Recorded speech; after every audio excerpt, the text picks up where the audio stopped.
All right, pictures you're seeing on your screens there, coming to us live from KICC right here in Nairobi. Currently ongoing are the interviews for the commissioners who are supposed to be joining the Independent Electoral and Boundaries Commission. Exiting there is Irene Cherop Masit, one of the 36 candidates who are shortlisted for this particular position. 4 positions need to be filled, and 36 of them have been shortlisted, and they're trying their luck in representing the country as commissioners at IEBC. Of course, a lot has emanated from this particular interview that was taking place for a 5th day in a row. We will be talking about matters that are coming out of this particular interview, including the one we just witnessed this morning, in just a bit with my guest, nominated Senator Getrude Musuruve. She's already in studio with me. We'll be talking a lot about how we are preparing as a country in this electoral process. Right after this particular break, good morning. My name is Serfine Achieng Ouma. Do stay with us.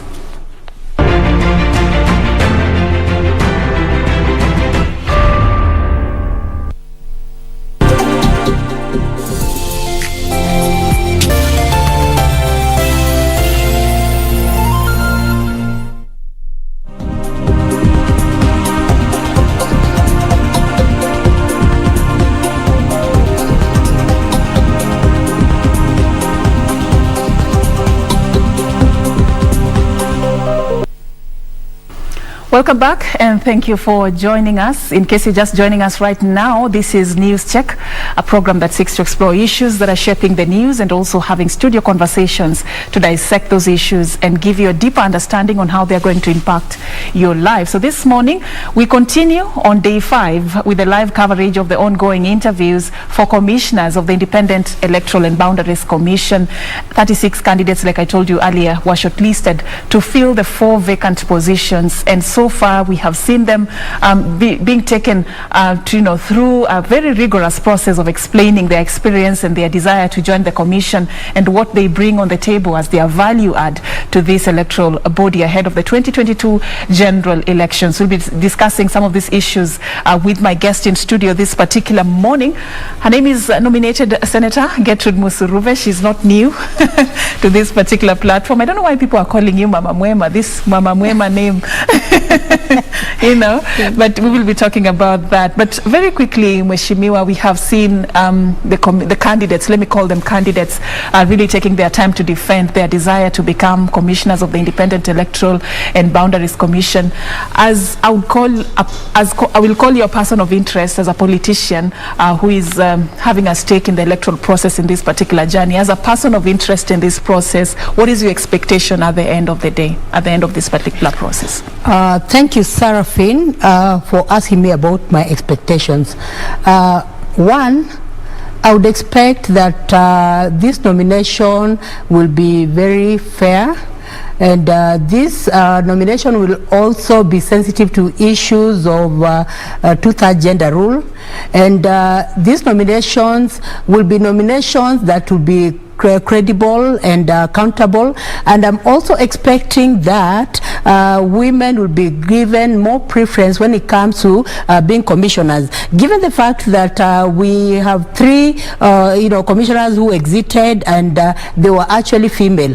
It is just fair, just and honest to ensure that we have 3 nominated commissioners in IEBC. One ought to be a man, just to ensure that we are balancing the equation, and we are also adhering to the 2/3 gender rule, because if they are nominated, then it means that we will not have a case where men are more. But if more men are actually given the positions of commissioner to replace the 3 women, then it means that we will not adhere to the 2/3 gender rule. And Serfine, you are really, everyone is live to the fact that the issue of 2/3 gender rule has been very thorny in this country, and we've been looking for a way in which women can also be in leadership, and how we can ensure that we are achieving the 2/3 gender rule. As we continue with that line of thought, Mheshimiwa, it's good you've brought that out. Just in the interest of our viewers, these positions were left vacant after the resignation of 4 commissioners, and you've talked there about 3 of them. I'd just like to take us through the names for people to know.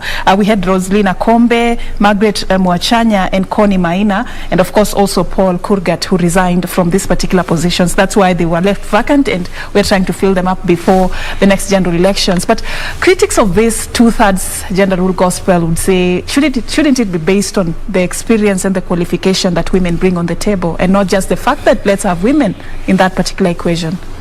Yes, I really get the concern, but even the people who are going to be interviewed, they have already gone through the sieving, the official sieving of this one qualifies to be interviewed and all that. So by the time they're going for the interview, they all qualify, by the way. So if they all qualify, it is just fair and just that 3 positions should be given to the women who resigned. The Okombe position should be given to Okombe. The Nancy position should be given to another Nancy, a female, an equivalent. So I think there's no question about it. It's very obvious that the 3 women who left, commissioners who left, should be replaced by 3 women. And then Kurgat, who is a man, should be replaced by a man. I mean, it's just obvious. And as long as they go through the process of an interview, it means that they qualify. Administratively, in all interviews, there are people who are actually left out because administratively they do not qualify. But all who qualify are brought on board. So the women who go to be interviewed, they all qualify, Achieng, for them to actually be given an invite. It's not easy to be given an invite. So those women who are there, they qualify, and they ought to be replaced. They ought to replace the women who actually left. Right. Then Kurgat be replaced by a man who also, you know, who is interested, because Kurgat was a man. All right, it's good you say that. Or rather, because Kurgat is a man. All right. I just want us to talk about, you know, how difficult this process is, and you've talked about, you know, these women being qualified. What we've been doing this you know, this few days that this exercise has been ongoing is just trying to understand some of the issues that are coming out of these interviews, and talking about how significant they are in our electoral process. And let's talk about today, the interview that just happened this particular morning. Irene Cherop Masit was the candidate sitting on that particular hot seat.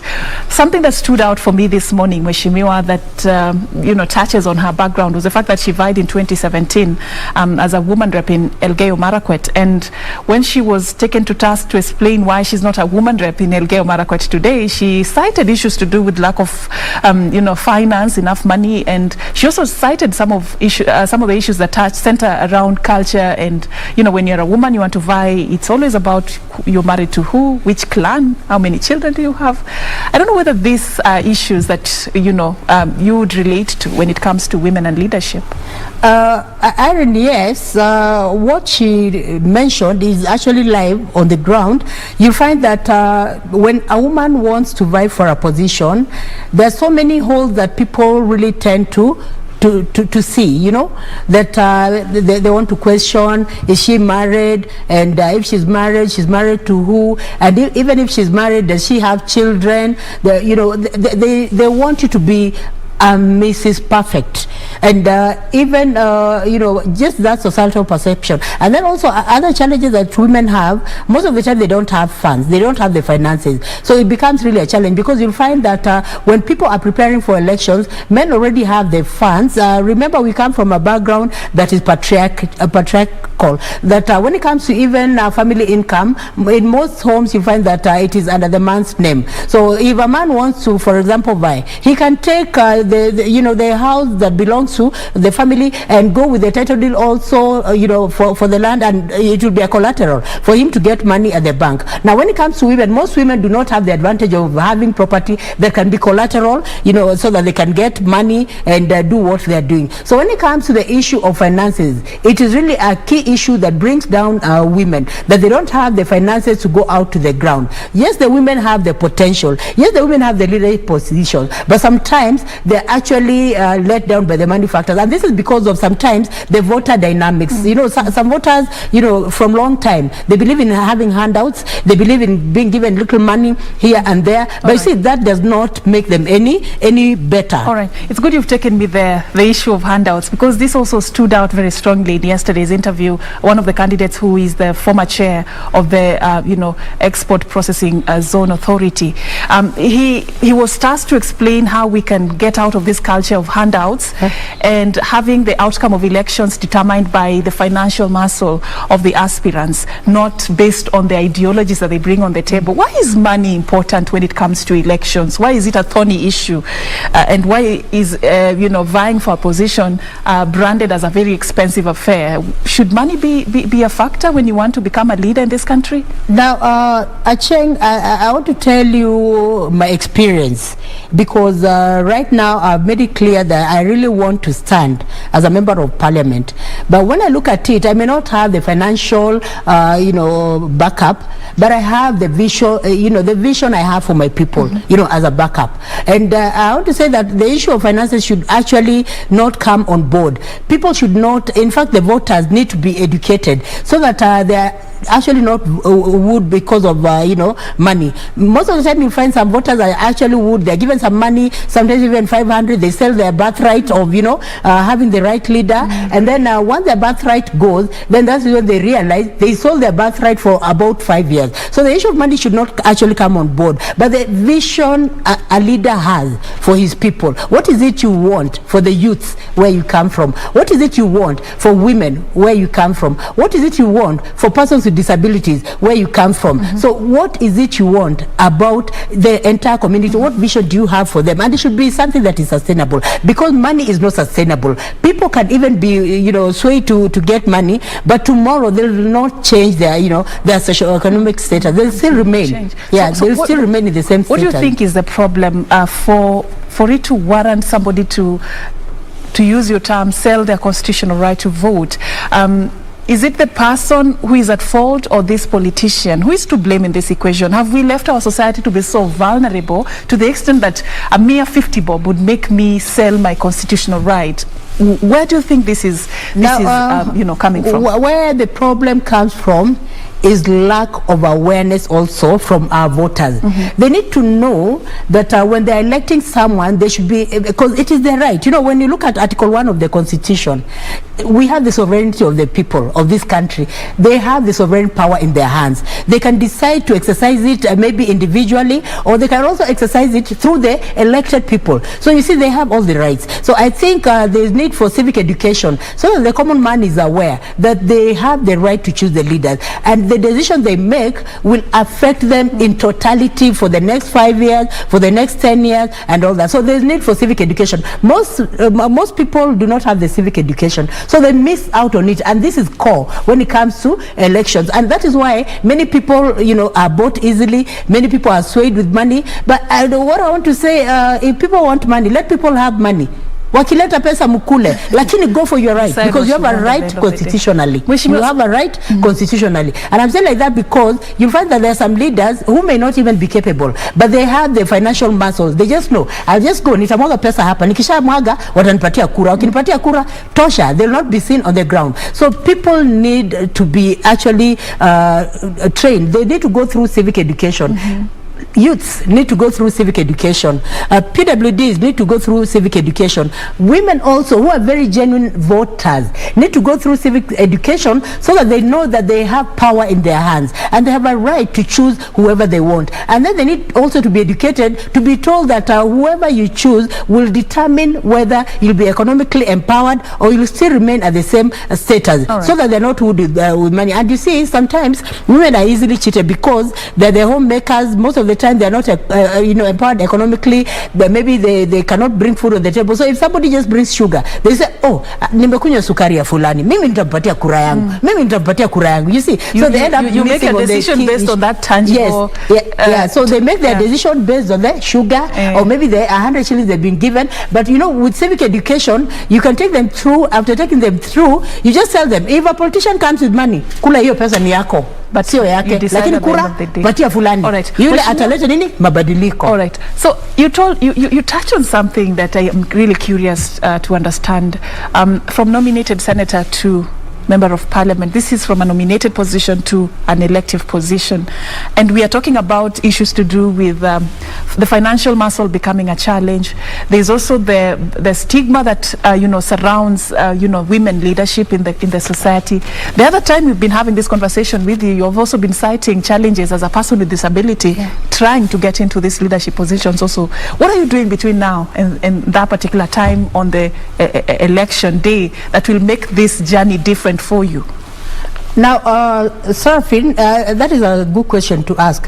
One, I've been given a nominative position, which I really thank God for, because it is a platform for people to see what I'm able to do, for people to see beyond the crutches, because I would like to see, I would like people to see what I'm able to deliver, yeah, rather than seeing the crutches. And I've been able to actually, change the narrative that when you're a person with a disability, it does not mean that you are in a pity paradigm. If you're a leader, you cannot be elected. So I've been able to do this even by my works in Parliament, that even when it comes to Parliament, I was the best rated last year when it comes to debating on issues that affect mwananchi. I was among the top 5. Yeah, for female, we were 2. Best rated, myself and Senator Faria. Now, congratulations on that. Yeah, thank you. And then in the other year, 2019, I was the best overall in issues education. So that already changes the narrative that when someone with a disability is nominated, she's able to perform, he's able also to perform. So that narrative, those with ears, those with eyes can see the works I do in Parliament. And even when it comes to legislation, even when it comes to coming up with bills, even when it comes to statements and all that, so that narrative I've already changed. Now on the ground, what I'm doing and what I've already started doing is to get the buying of the people in my constituency, for them not to see the crutches but to see what I'm doing. From the time I was nominated, even though I do not have the kit, even though I do not have the financial muscle, I've been using my own resources to give back to the society, just to do good, just to do good, to ensure that I'm educating those I'm able to educate using my own resources. In some schools I've just taken children a whole year. Some of them have taken 3 years educating. Even right now, as for once getting in, I've already taken 4 slots, 4 children that I want to educate with my own resources. Where I come from, I've already been able to influence that electricity is also there. From the time, even during the colonial eras, there was no electricity in that area. But because of knocking from one office to another, I've been able to use the platform of nomination to ensure that there's electricity in my area. Now, apart from that, I've been able to influence, where I also come from, the road that was really damn bad. I've been able to use the influence to ensure that it has been marramed. So you see, that way people now begin saying, oh, there's value in her. And that is why, by the way, I remember, Serfine, there's a time you asked me, what seat are you vying for? I did not give you an answer, but there has been a lot of push from the ground that Musuruve, you are doing very well in Parliament. Musuruve, we've had you. Musuruve, even internationally, you are had. We want you to go for this seat. All right. Actually, the push I have is from people. It has not been my initiative. All right. Mheshimiwa, I just want to understand, and that is why they call me Mama Mwema. It came from people. Okay, yes. Okay. Because I was wondering, this Mama Mwema, the last time I was with you here, you were Mama Mwema, but yeah, it came from the people that they said, unatenda wema, umeleta stima, unatenda wema, umeleta barabara, unatenda wema, unasomesha watoto. So that name came from them, and they've been pushing me. Musuruve, we now want you to go for this seat, because we see you on TV, we hear your works, but hausemi msimamo, unataka aje, na tunataka useme tukupatie kiti. All right. Mheshimiwa, just taking you back a little bit, Irene, when she was being interviewed this morning and she was talking about this particular issue, she sort of brought something on the table and was saying that, one of the biggest challenge in this women leadership journey is the fact that there are seats that are reserved for women, and when you want to negotiate for an elective position, you're told you go for those ones that are reserved for women already. These ones leave for us to decide who will take them up. Is it a really big problem? And also, as you answer that, also tell me why come from a nominated position to an elective position? What inspired that? It's a murky, competitive political terrain that you're getting into right now to really prove that you can lead the people of your constituency. How are you planning to sustain that energy in that competitive environment, from a nominated position to now an elective one? Thank you for the question. When it comes to sustaining it, from nominated to elective, when it comes... these are different worlds. These are two different worlds. Yeah, these are two different worlds. But you see, Serfine, even in my explanation, you have seen that even though I'm nominated, the things I'm doing on the ground are things that are supposed to be done by elected members. When it comes to paying school fees, the CDF, that is supposed to cater for that. When it comes to also standing and giving to persons with disability, there's a kitty that women reps have to sustain that. When it comes to, you know, roads, there's a kitty for that to be done. But even the things that I'm doing as a nominated member already are things that are supposed to be done by elected members. And that is why I'm telling you that from the ground I've had a push. Mheshimiwa, tunataka utoke nominated. When the elective will support you. I have the support from the ground, and they're telling me that they'll stand with me. So that is why I'm saying I've been taking time to see, do I not. But there have been delegations coming to my home. Anytime I go to Lugari, they tell me tunataka uchukue ikiti, lakini lazima utupatie sauti ya kuzungumza sababu yako. Sababu unatenda mema, hii barabara umetengeneza, sitima umeleta, watoto unasomesha, you know, you are standing with even the matatu industry, the bodaboda industry. Vijana waliniambia tunakupatia hii kiti. Lazima, lakini wewe lazima ukubali kama utafanya nini, utaenda. So the support I'm getting is from mashinani, not myself, from the voters themselves, because mimi peke yangu siwezi toboa, and I cannot arrogate power. I hope you will not switch off your phone after you know things go. No. You like politicians are very good when they are in this journey, but once let me tell you the their truth, interest is served, they disappear, and that road they use, itamea nyasi, they never come back home. But then let me just a comment on that. Let me take you, okay. Yes, just a comment on that before you go very far. Since the time I was given nominated position, I've never disappeared. My phone has never been off. I've been on the ground. I've been in churches. I never changed my church, by the way. I'm a Quaker, yes, by origin. I've continued to go to the Quaker church. I've continued to embrace the churches around my place. In fact, what I've been doing, I've been supporting them. Like when it comes to building, Mashinani, I take myself there. And they just wonder, this Mheshimiwa is so different. She comes, and you know, when I go to church, I don't announce, now Musuruve is going to church, Musuruve is going to church. You know, it's just that I go like any other person. I just tell them, mimi ni msichana wenyu. The fact that they on me does not make me any different. So when it comes to churches, I go. Kama ni sadaka nitapeana, kama ni kusupport in whatever form, even fundraising, I do. So I have not really isolated myself, because I belong to people, and my life is about people. By the way, Serfine, let me tell you, my life is about others. It has nothing to do with myself. So I have never isolated myself with people, and it is not in my character, because I know that I have a purpose to support people in this world, to support people in Kenya, to stand with women, get to know what problems they have, see how you can support. I have never, and my doors are always open. Even mashinani, you'll find even boda people coming to tell me, Mama Mwema tumekuja kwako kusalimia. You know, they just come. You'll find also women, even women who have children with disabilities, they knock on my door to just tell me, Senator, tumekuja kusaidia. So what I'm saying ideally is that people have insisted I need to go for that seat so that I can stand with them. And I know the lacuna in the ground, on the ground. I know it. It is just on my fingertips. And my lifestyle has not changed. My hair has not changed. My hairstyle is still ile ilikuwa mashinani. Na ndio hiyo hiyo. Allow me now to move this forward. And you know, just you've really taken us through your vision and your mission for people of Lugari constituency.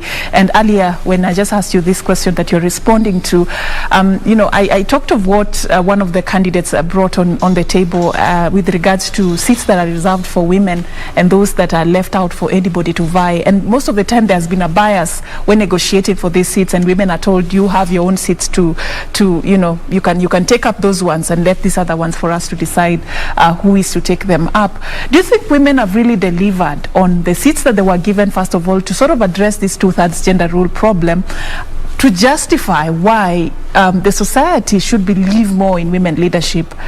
Do you think they have done the seats justice? Yes, women have delivered. And women have delivered. And when you're talking about women, I think it is also not in good taste to just talk about women generally. Just as much as we're saying that men are doing this, it's not possible, it's not fair to talk about men generally. Because when it comes to delivery, it has to do with individuals. You've been given this seat. What have you done as an individual, as an individual leader? So we cannot bracket all the leaders together. Just like the way you asked me about what have you done as a nominated senator. I cannot talk for all of them, but I can talk about myself and say, I'm nominated senator. I was given this seat by ODM, courtesy ODM, and my party leader, Baba Raila Amolo Odinga, believed in me, and so as a result of that, I've been able to do this, that, and that. But generally, what I can say is that when it comes to elected to positions women have been given, they have actually delivered, because naturally, women have their heart for children. Women have their heart for family, for society, and all that. And when you're talking about even the 47 counties, we have people, families living there. Okay. And naturally, women, even women's money, Serfine, I will tell you for free. And I know, I can see with the ring. The money you get goes back to your family. You know, for a woman, it is so clear where our money goes. You know, anytime you earn, you think of my children, nataka kumnunulia nguo, nataka kufanya hii, nilipe school fees. Fair enough. Money for women goes to women. Same to leaders also, women leaders. The money they get, it goes to children, families, people with disabilities, and the entire society. But individual leaders, not the whole umbrella. Okay, we are talking about individual leaders, but generally, ideally, that is how it is for women. They have a heart for families and society. Unfortunately, that's the much time we had, and we're just about to go back to, you know, the live coverage on the IEBC interviews. I just want to give you a chance for your word, your final word on this, and this will relate with what is going on the IEBC interviews. The issue of independence of this particular commission has come out very strongly in most of these interviews. The candidates were, you know, asked what their strategy would be to ensure that they support IEBC to maintain and sustain its independence. I want you to also add your thoughts in that particular subject, and this also relates with funding. When we leave IEBC vulnerable with no resources, with no enough money to run their affairs, we leave them vulnerable to being supported with people who may even at some you know, moments want to take advantage of the commission to advance the agenda. How do we stop this from happening? How do we make sure that the narrative begins changing and IEBC can actually remain independent? Now, to make my humble thoughts, if we really want IEBC to be impartial, if we really want IEBC to be neutral, if we really want IEBC to actually do what it's supposed to do in a democratic manner, it needs to be given sufficient money to run its activities. Because if it is not given sufficient money, if it's not allocated enough money, and it is just left like that, it can easily be corrupted.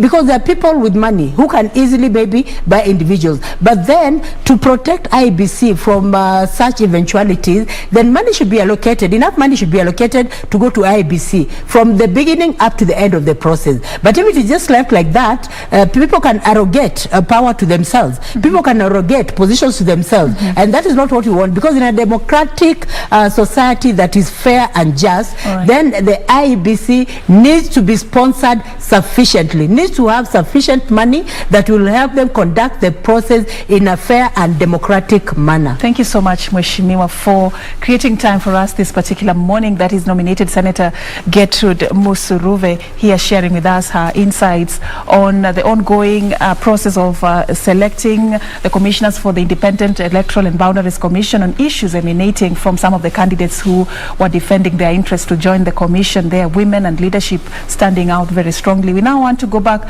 to the live coverage of this particular process. It's happening at the Kenyatta International Convention Center. We'll be doing this for a better part of the day. Keep it KBC Channel 1. My name is Serfine Achieng Ouma. Thank you for watching. Our sign language interpreter has been Lucy Mwaura. Don't hesitate to ask them.